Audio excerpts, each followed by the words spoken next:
차에 짐을 실는 순간 운전자의 책임 역시 무거워집니다. 내가 뭘 잘못했을까 이런.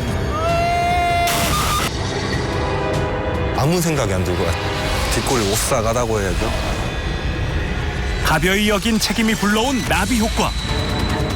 운전자가 돌아보지 않은 적재물 때문에 벌어진 사건 사고 집중 취재했습니다. 얼마 전 몇 번을 돌이켜봐도 의문투성이인 사고를 겪었다는 박희문 씨. 고속도로 출퇴근을 한 2년 가까이 했어요. 저런 적재물 처음 봤어요.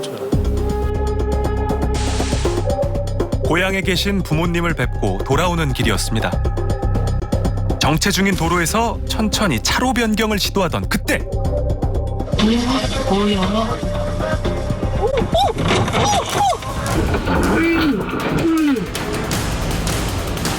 정체불명의 무언가와 충돌하고 말았는데요. 어떤 차량이 와서 접촉사고를 일으켰는 줄 알았어요, 저는. 그리고 나서 이제 앞에 나무가 보이면서 이제 그때 인지를 했죠. 3차선 쪽으로 저 이제 들어가려고 보니 화물차가 뒤쪽으로 들어오고 있었어요. 그래서 자연스럽게 후미로 들어갔는데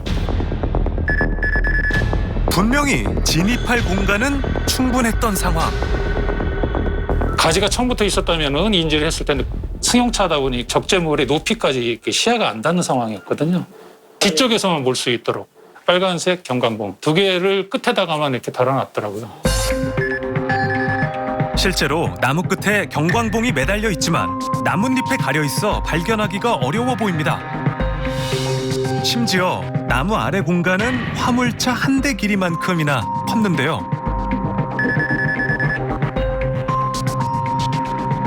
저 차가 정상적으로 주행이 가능한가부터 좀 의심이 들었어요. 측면 조치를 했어야 될 거라고 봐요. 적재물이 이제 길잖아요, 기형적으로.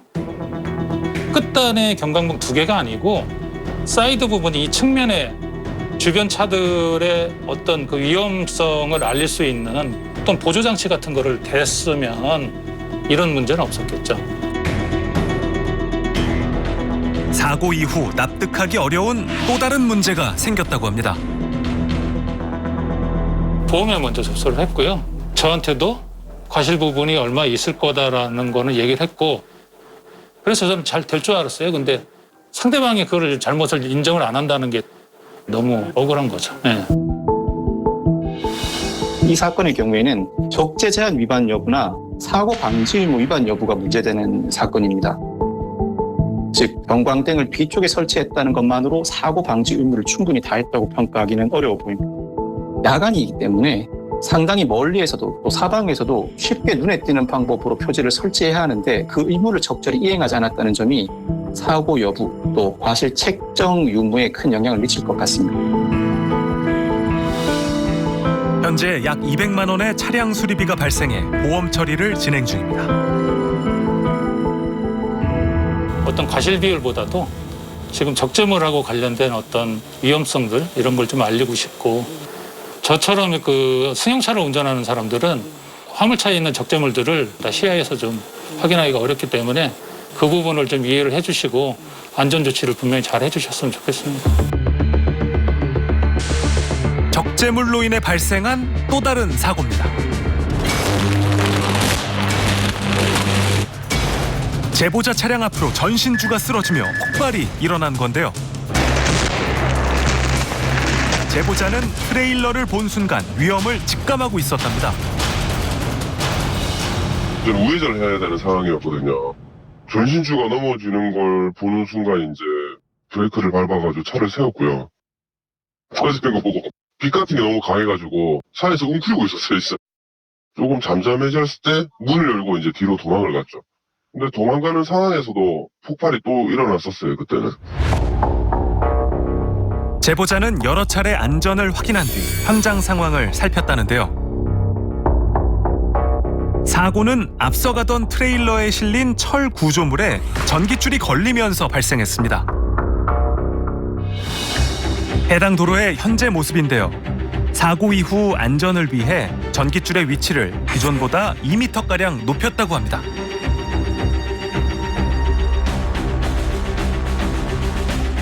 사고 당시 차량의 전체 높이는 무려 6.9m였다고 하는데요. 도로 횡단하는 전선 높이는 6m로 돼 있거든요. 경찰에 7m 신청을 했고 신청에 대해서 이제 허가가 났는데 경찰에서는 허가된 상황에서 조심해서 운전하라고 그렇게 얘기를 했겠죠. 현행법상 화물차는 적재 범위가 지상으로부터 높이 4m 이내, 길이는 차체 110%까지 혹은 후사경으로 확인할 수 있는 너비로 규정하고 있는데요. 불가피한 이유로 기준을 초과할 경우 운행 전 관할 경찰서에 허가를 받아야 합니다. 하지만 사전에 허가를 받았더라도 반드시 기억해야 할 게 있습니다. 운전자가 도로 환경을 철저히 살피지 않는다면 사고는 물론 2차 피해까지 발생할 수 있다는 거죠. 안 그래도 그 며칠 전에 아는 동생을 만났는데 그쪽 공장에서 일하는데 이제 제가 이제 그날에 대해서 이야기를 하니까 그날 정전됐었다 그러더라고요.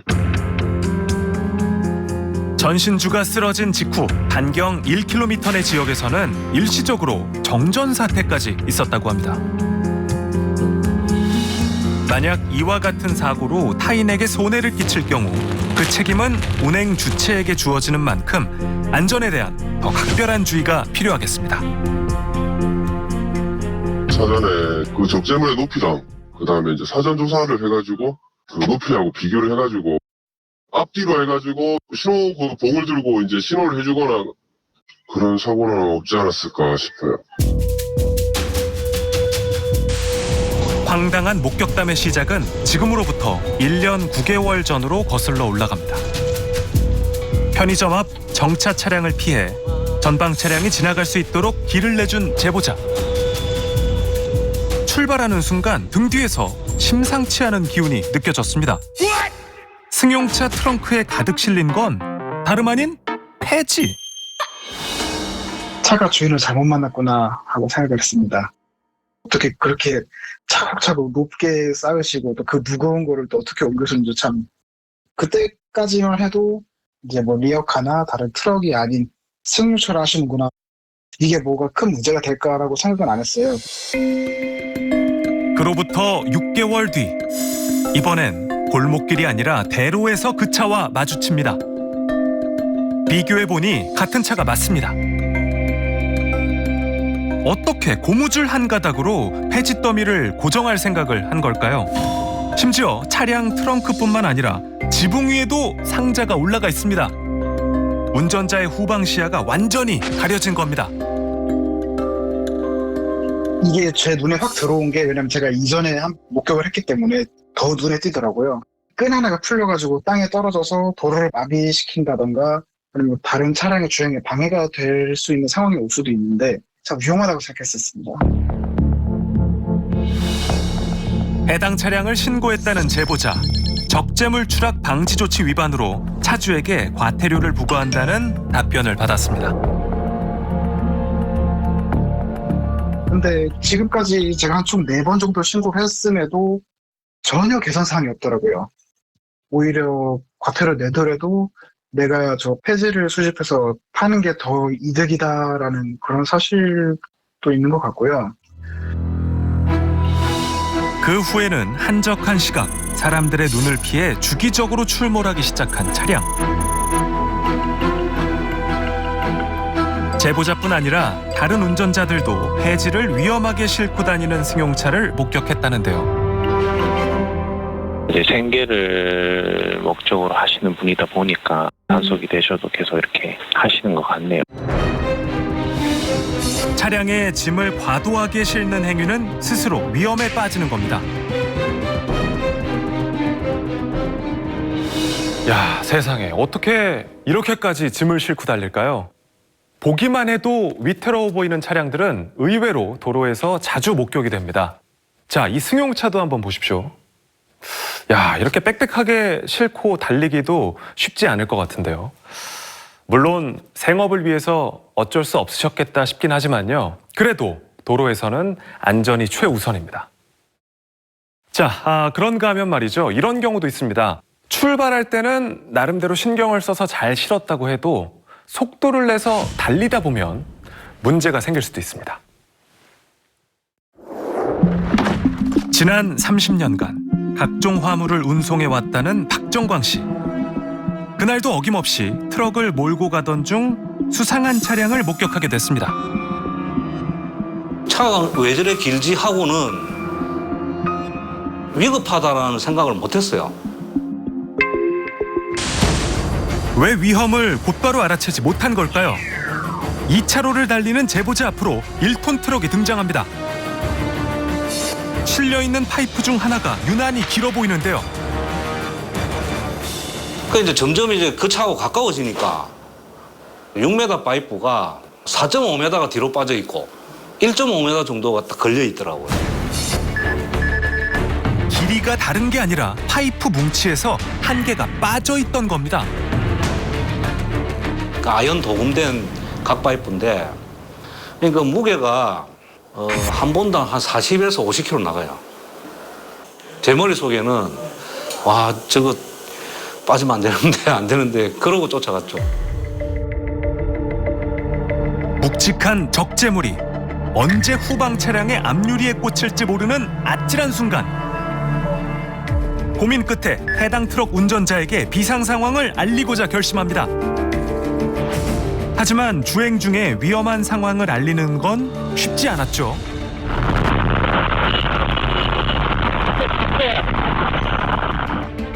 트럭 운전자는 적재함이 전혀 보이지 않는 듯합니다.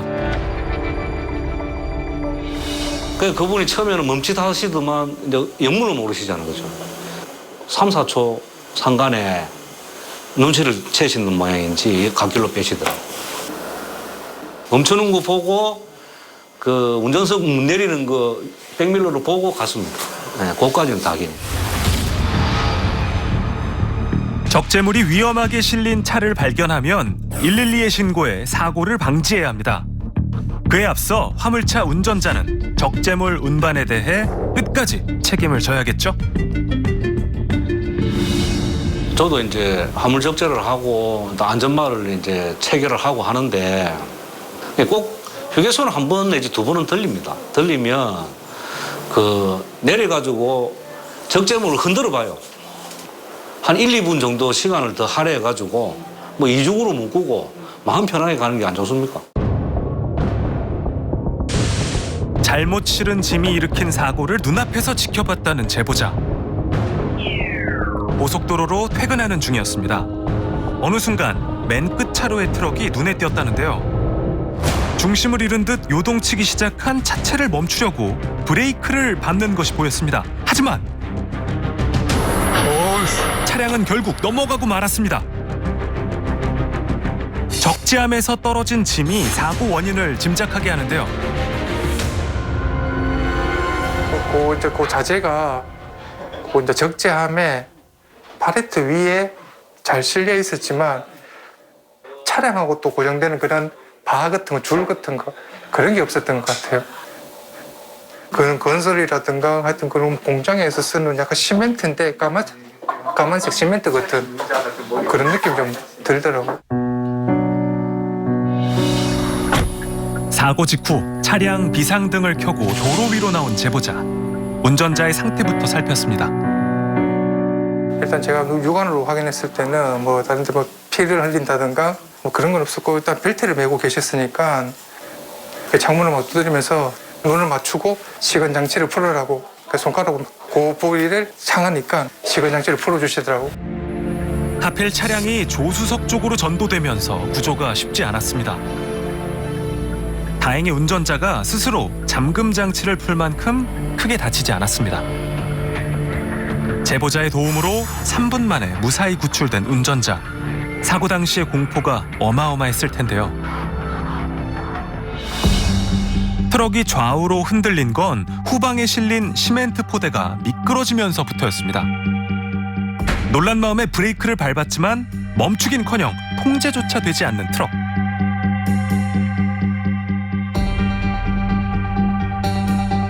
짐이 적재함 밖으로 튀어나오거나 과속한 건 아니었는데요.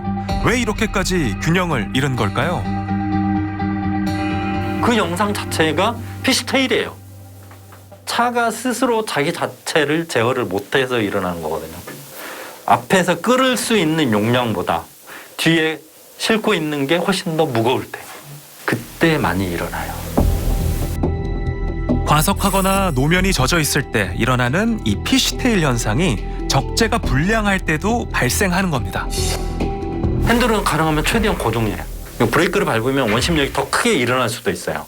기어를 하단 변화하나 해주면 속도가 확 하고 내려가거든요. 그러면 조금 더 안전해질 수 있을 거예요. 또한 적재물을 실을 때 무게중심을 잘 분배하면 이렇게 예상치 못한 사고는 일어나지 않을 것입니다. 사고가 났을 때 뒤에 다른 차량의 운전자분들이 오셔가지고 제가 그런 행동을 한 거지, 만약 뒤에 분들이 없었다 그러면 저도 좀 고민을 했을 겁니다. 전도된 차량을 목격하고 운전자에게 향하는 순간 제보자는 혼자가 아니었습니다. 119라든가 순찰대인데 또 이렇게 연락해 주시는 분들도 계셨고, 그리고 영상에는 잘 안 나오지만 제가 어떤 그 운전자를 밖으로 끄집어낼 때 차문 잡아주시는 분들도 계셨어요.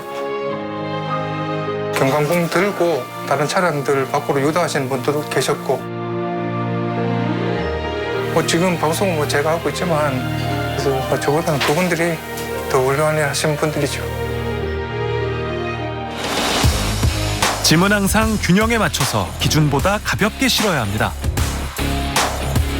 만약 적재 불량으로 사고가 난다면 법적 책임은 물론이고 운전자 본인의 안전 역시 크게 위협될 테니까요.